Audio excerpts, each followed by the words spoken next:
Kari ikan tak letak santan. Ni ada ikan yang dah dibersihkan.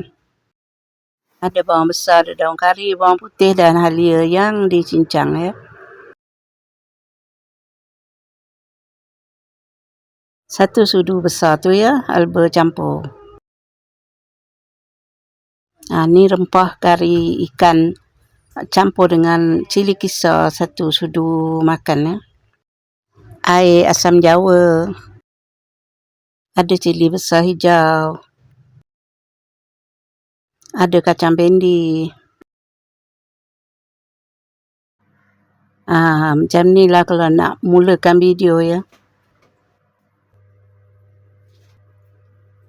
Assalamualaikum warahmatullahi wabarakatuh. Hari-hari pun jumpa ya. Apa khabar sahabat semua? Para sahabat semua sihat selalu, dimurahkan rezeki. Amin, amin. Hari ni kita nak masak ikan lah. Kari ya, ikan kari, gulai kari ikan. Jom kita tengok.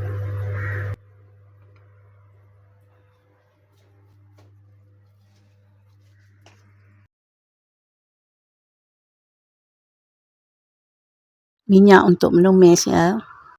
Masukkan halba campur tu.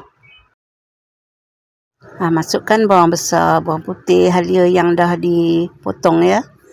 Halia bawang putih tu potong kecil-kecil sikit. Daun kari ya. Daun kari tu opah buat frozen, simpan tempat beku, dalam plastik. Simpan lama tahannya. Cumanya dia kecut sikit lah. Masukkan rempah kari ikan tu ya dengan cili kisar tu.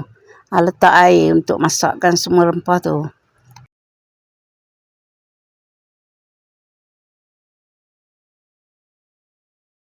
Dah pun mendidih.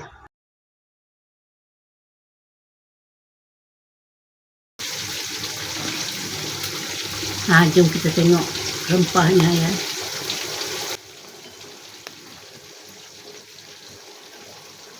Rempah pun dah pecah minyak dan kering sedikit ya. Masukkan air asam jawa. Masukkan air untuk kuah pula. Garam dan serbuk perasa ya. Dah pun mendidih, boleh masukkan ikan tu.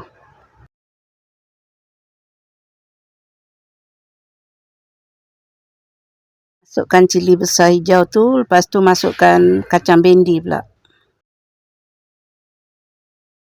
Biarkan mendidih ya.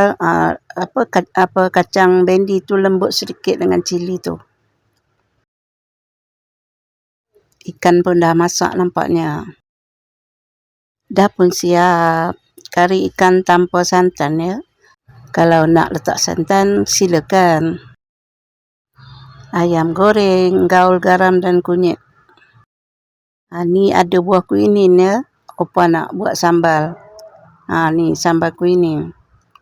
Assalamualaikum warahmatullahi wabarakatuh. Selamat berjumpa.